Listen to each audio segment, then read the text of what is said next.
She wanted to have everyone's attention while she told them the dreadful tale. "What's the matter? Why are you standing there like that? Is something wrong?" said Emil's mother, and Lena smiled to herself. "Is anything wrong? I don't know where to begin. The hens are dead, that's one thing. The cock's drunk, and Piggy Beast is drunk. And as for Emil—" "What's the matter with Emil?" said Emil's mother anxiously. "Emil," said Lena, taking a deep breath. "Emil is drunk too.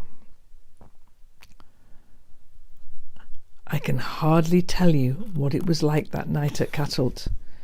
Emil's father ranted and shouted, Emil's mother and little Ida wept, and Lena wept to keep them company. Krosamaya rocked and wailed and didn't stop to finish her supper, for she was in such a hurry to go round the village and tell everyone. Dearie me, she said. The poor Svenssons at Kattelt, that terrible boy. Emil's got drunk and killed all the hens. Oh dear, oh dear. Alfred was the only one to remain fairly calm.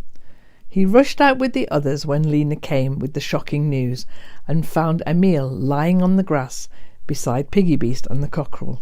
Yes, Lena was right. Emil was certainly drunk. He lay there, slumped heavily against Piggy Beast, his eyes out of focus, and it was obvious that he wasn't well. Emil's mother burst into loud tears when she saw her poor unfortunate boy and wanted to carry him straight to bed. But Alfred, who knew about these things, said, he's better out in the fresh air. Alfred sat on the steps outside his hut all evening with Emil in his arms. He helped him when he felt sick and comforted him when he cried, for Emil woke up sometimes and cried with shame. He had heard them say that he was drunk, though he couldn't understand how it had happened. Emil did not know that when you make wine out of cherries and let them ferment for a long time, they get soaked full of something that makes people drunk. That was why Emil's mother had told him to bury the cherries in the rubbish heap.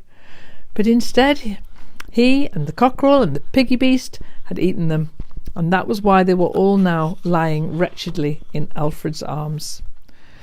He lay there for a long time. The sun set, night came, and the moon rose over Kattelt, and Alfred still sat there with Emil. "How are you feeling, Emil?" asked Alfred, when he saw Emil move his eyelids a little. "Oh, I'm not dead yet," Emil said in a faint voice, and then he whispered, "If I do die, you can have Lucas." "You're not going to die," Alfred assured him. And no, Emil didn't die. Neither did Piggy Beast nor the cockerel. And neither did the hens. That was the strange thing. What happened was, in the middle of all the trouble, Emil's mother sent out little Ida to fetch a basket of wood. Ida was crying as she went, for everything about tonight was sad, and she cried even more when she entered the woodshed and saw lame Lotta lying there on the chopping block. "Poor Lotta," said Ida, and her tiny hand stroked Lotta, and believe it or not, Lotta came to life. She opened her eyes and with an irritable clicking fluttered down from the chopping block and limped crossly through the open door. Ida stood still in surprise and didn't know what to think. Perhaps she had magic hands which could bring the dead back to life. Everyone had been so upset about Emil that no one had bothered about the hens that were still out on the grass, so little Ida came along and stroked each one of them in turn, and every single hen came to life again and leapt up. They weren't dead, but they just fainted from fright after being chased by Piggy Beast, for hens do that sometimes. But Ida went proudly into the kitchen, where her mother and father sat moaning. Now she too had some important news. "Well, anyway, I've brought the hens back to life again," she said, looking very pleased with herself. The cockerel, Piggy Beast and Emil all felt a little better next morning, but the cockerel couldn't crow for 3 days. He tried now and then, but instead of a beautiful cock-a-doodle-doo, all that came out was a nasty cracked noise, which made him very embarrassed. Each time the hens would look at him disapprovingly, and then he would go and hide in the bushes, feeling very ashamed of himself. Piggy Beast wasn't at all ashamed, but Emil looked guilty all day, and Lena continually rubbed it in. Lying down drunk with a pig indeed. Drunken swine, that's what you and Piggy Beast are, and that's what I shall call you after this." "That's enough of that now," said Alfred, looking at her sternly, and she stopped. But that wasn't the end of the story. Early that afternoon, in through the gate at Cattelt came 3 solemn men, 3 good Templars from the Lunenburg Order of the Good Templars.